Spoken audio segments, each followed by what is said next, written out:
அஸ்ஸலாமு அலைக்கும். Day 2 of building my own business பார்க்கலாமா? போன வீடியோலேயே நான் சொல்லியிருந்தேன் ஒரு இன்ட்ரெஸ்டிங்கான விஷயம் நடந்துச்சு அப்படின்னு சொல்லிட்டு.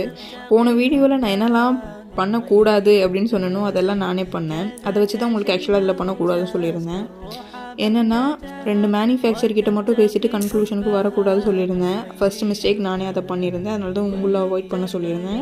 சரி ஓகே, இதில் மட்டும் ஏன் நம்ம கன்க்ளூஷனுக்கு வரணும் அப்படின்ட்டு தேர்டாக ஒரு மேனுஃபேக்சரர்கிட்ட நான் பேசினேன். பார்த்தா அது இதை விட கம்மியான ப்ரைஸில் எனக்கு வந்து ஓகே ஆகிடுச்சு. இப்போது நமக்கு மேனுஃபேக்சரர்ஸ் கிடச்சாச்சு. சூப்பர், அல்ஹம்துலில்லாஹ்.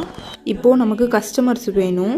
ஸோ ஃபர்ஸ்ட் அதுக்கு மார்க்கெட்டிங் பண்ணணும். நான் மார்க்கெட்டிங் எதை வச்சு பண்ணுறேன் அப்படின்னு சொன்னால் நம்மளுக்கு இன்வெஸ்ட் பண்ணுறதுக்கு பெரிய அமௌண்ட் கிடையாது, எல்லாமே ப்ராடக்ட்டுக்கே போயிடும். அதனால் நான் என்ன பண்ணுறேன்னா வாட்ஸ்அப்பில் ஸ்டேட்டஸ் வைக்கிறேன், ப்ளஸ் இன்ஸ்டாவில் வந்து நம்மளுடைய ப்ராடக்ட்ஸோடைய இமேஜை அப்லோடு பண்ணுறேன். ஸோ இந்த 2 விஷயமும் இப்போ நான் பண்ணிகிட்ருக்கேன். ப்ளஸ் நான் வந்து இன்னும் ஆர்டர் நான் பண்ணலை.